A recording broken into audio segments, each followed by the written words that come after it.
Baiklah, Assalamualaikum warahmatullahi wabarakatuh. Perkenalkan, nama saya Muhammad Sohibul Muslihin.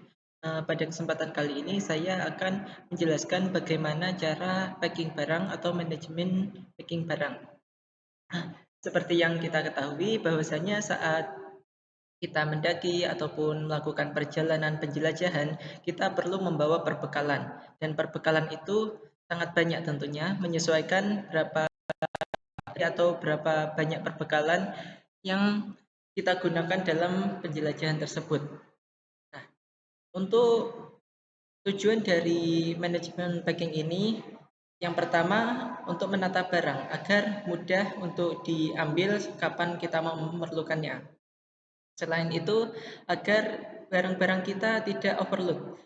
Karena saat kita tidak bisa menata barang dalam suatu ransel ataupun tas, maka tas tersebut akan penuh dan sulit untuk diambil barang-barangnya.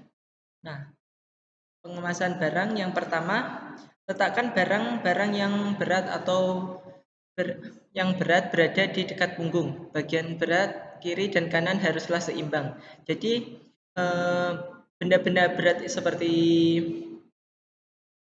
air ataupun lainnya kita taruh di belakang punggung, tepat di sini. Sehingga tidak akan membebani kita saat berjalan ataupun melewati trekking yang menanjak. Selain itu perlu diperhatikan untuk menjaga keseimbangan antara kanan dan kiri agar tidak berat sebelah. Selanjutnya, letakkan barang-barang yang dibutuhkan dalam perjalanan di atas seperti jas hujan atau alat P3K untuk kemudian apabila akan menggunakannya. Nah, jadi seperti ini bagian-bagian karir itu ada beberapa bagian. Yang pertama bagian atas, kemudian bagian utama, bagian tepi. Nah, bagian atas ini kita letakkan beberapa jenis barang yang kita gunakan saat darurat seperti jas hujan. Tentunya kita dalam perjalanan tidak mengetahui apakah akan turun hujan ataukah tidak. Kita hanya bisa memprediksinya saja. Jika sewaktu-waktu hujan datang, maka kita bisa mengambilnya dengan cepat jas hujan tersebut. Kemudian jaket, apabila cuaca dingin kita bisa mengambilnya dengan cepat. Selanjutnya, masukkan barang ke dalam kantong plastik yang tidak tembus air. Seperti kita ketahui, saat hujan ataupun ada masalah lain seperti kita menyeberangi sungai, tentunya kita tidak bisa menghindari berkontak dengan air. Maka kita harus mengantisipasinya dengan cara meletakkan barang-barang kita yang tidak bisa terkena air seperti baju ganti ataupun bahan pangan kita masukkan ke dalam air. Sehingga barang-barang tersebut aman saat perjalanan dan terkena air. Kemudian manfaatkan ruangan yang ada di dalam ransel, sisihkan seefisien mungkin seperti pada box makanan atau panci untuk memasak. Ruang di dalam sebisa mungkin diisi dengan barang-barang. Jadi dalam bagian karir ini kita harus menatanya seefisien mungkin agar mudah untuk diambil dan tentunya cukup untuk membawa perbekalan kita. Kita taruh barang yang paling tidak kita jarang gunakan atau digunakan paling akhir seperti sleeping bag ataupun kantung tidur, kita bisa meletakkannya di bawah sendiri. Karena sleeping bag atau kantung tidur ini biasanya digunakan di tempat tujuan akhir kita dalam perjalanan, biasanya itu di puncak gunung ataupun tujuan akhir kita.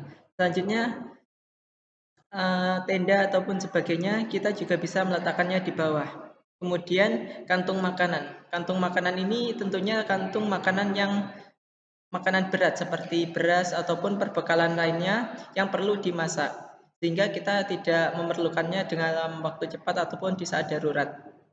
Kemudian kantung yang bawah tadi kantung pakaian, yang di atasnya kantung makanan. Jadi kantung makanan seperti saya jelaskan tadi, kantung pakaian kita harus kita jaga agar tidak basah. Kita harus mewadahinya dalam wadah yang kedap air sehingga saat kita harus berkontak dengan air, baju kita tidak basah dan kita memiliki baju ganti. Selanjutnya, air minum di tempat ini. Air minum itu air minum cadangan, jadi bukan air minum yang sering kita ambil. Dalam sini kita menyediakan beberapa air minum secukupnya saja, jangan berlebihan. Jika nanti kurang bisa mengambilnya di mata air ataupun tempat-tempat lain yang menyediakan air. Kemudian alat masak. Selanjutnya di bagian tepi ataupun di luar karir kita beri rem tenda, karena rem tenda ini rawan patah, jadi kita harus meletakkannya di tempat-tempat yang terlindung. Bisa ditaruh di tepi seperti ini di luar karir ataupun di dalam karir di bagian tepi juga. Selanjutnya ada matras atau alas tidur. Biasanya ini digunakan untuk melapisi bagian dalam karir atau bisa juga dilipat seperti ini, digantungkan di luar dari karir. Selanjutnya, selain kita membawa karir, kita juga membawa tas kecil atau tas lempang. Nah, biasanya tas lempang ini digunakan untuk alat-alat seperti kamera, senter, ataupun alat-alat lainnya yang sering kita gunakan. Pilihlah ransel yang ringan, kuat, sesuai dengan kebutuhan dan keadaan medan, dan dipakai dan praktis.